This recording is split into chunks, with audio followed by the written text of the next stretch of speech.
D-Day, the Allied invasion of Normandy. D-Day, also known as the Normandy landings, stands as one of the most pivotal and audacious military operations in the history of warfare.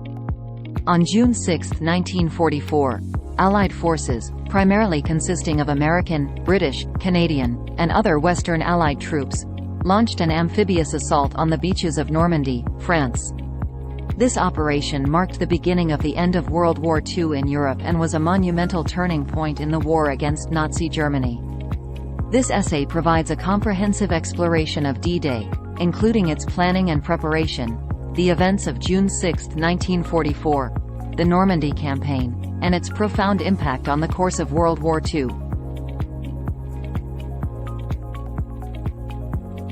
1. The Allied situation in 1944. By 1944, the Allied forces had achieved significant victories in North Africa, Italy, and the Pacific, but the liberation of Western Europe from Nazi occupation remained a formidable challenge. Nazi Germany had established a formidable defensive network along the Atlantic coast, known as the Atlantic Wall, and occupied much of Western Europe. 2. The need for a second front. Soviet leader Joseph Stalin had long been pressing the Western Allies, particularly the United States and Britain, to open a second front in Western Europe to divert German forces from the Eastern Front, where the Soviets were bearing the brunt of the fighting. The Allies recognized the need to launch an invasion of Western Europe but faced logistical and strategic challenges in planning such an operation. 3. Operation Overlord. Planning for the invasion of Normandy, codenamed Operation Overlord, began in earnest in 1943.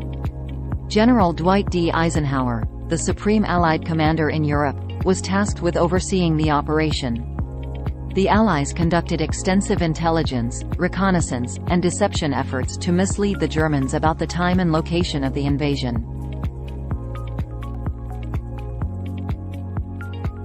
1. The amphibious assault. D-Day was originally scheduled for June 5, 1944, but adverse weather conditions forced a 24-hour delay. On the morning of June 6, 1944, a massive armada of Allied ships, landing craft, and aircraft set sail across the English Channel. The invasion force consisted of approximately 156,000 troops, 11,000 aircraft, and 7,000 naval vessels, making it the largest amphibious assault in history. 2. The Five Beaches. The Allied invasion targeted 5 main beaches along the Normandy coast, each with its own code name. A. Utah Beach, U.S. 4th Infantry Division. B. Omaha Beach, U.S. 1st and 29th Infantry Divisions. C. Gold Beach, British 50th Infantry Division. D. Juno Beach, Canadian 3rd Infantry Division. E. Sword Beach, British 3rd Infantry Division. The American forces at Omaha Beach faced particularly fierce resistance and heavy casualties due to fortified German positions and strong defenses. In the hours leading up to the amphibious landings, Allied paratroopers from the U.S. 82nd and 101st Airborne Divisions and the British 6th Airborne Division were dropped behind enemy lines to secure key objectives and disrupt German defenses. D-Day is often referred to as the longest day, due to the grueling and intense nature of the operation. 3. Securing the beachheads. Despite initial difficulties and heavy casualties, Allied forces began to gain a foothold on the Normandy beaches. The British and Canadian forces made progress at Gold, Juno, and Sword beaches, while the Americans eventually overcame fierce resistance at Omaha Beach. The U.S. 4th Infantry Division at Utah Beach achieved an early breakthrough. 2. The Pegasus Bridge. One of the early successes of D-Day was the capture of the Pegasus Bridge by British glider-borne troops. Securing this vital crossing over the Caen Canal allowed Allied forces to prevent German reinforcements from reaching the beaches. 1. The Bocage. After securing the beachheads, Allied forces faced the daunting challenge of navigating the Normandy Bocage, a landscape characterized by dense hedgerows and small fields. The bocage provided ideal defensive terrain for the German forces, resulting in intense and protracted battles. 2. Liberation of Cherbourg. The port city of Cherbourg was a key objective for the Allies, as capturing it would provide a major logistical advantage. After a determined siege, Cherbourg fell to the Americans on June 27, 1944. 3. Operation Cobra and the Breakout. Operation Cobra, launched on July 25, 1944, was a major Allied offensive designed to break out of the Normandy bridgehead. Aerial bombardments paved the way for the breakout, and American forces, including General George S. Patton's Third Army, spearheaded the advance.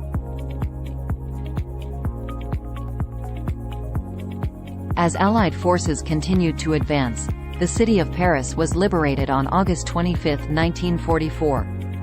General Charles de Gaulle led the Free French forces in a triumphant return to the French capital. 1. Opening the Second Front. D-Day fulfilled the long-standing demand for a second front in Western Europe, as articulated by Soviet leader Joseph Stalin. The invasion of Normandy diverted German forces from the Eastern Front and weakened Nazi Germany's ability to wage war on multiple fronts. 2. Liberation of Western Europe. D-Day initiated the liberation of Western Europe from Nazi occupation. As Allied forces pushed eastward, they liberated France, Belgium, Luxembourg, and the Netherlands. The relentless advance led to the liberation of much of Western Europe by the spring of 1945. 4. Sacrifice and heroism. D-Day exacted a heavy toll in terms of casualties, particularly at Omaha Beach. The bravery and sacrifice of the Allied troops who stormed the beaches and fought their way inland are remembered and honored to this day.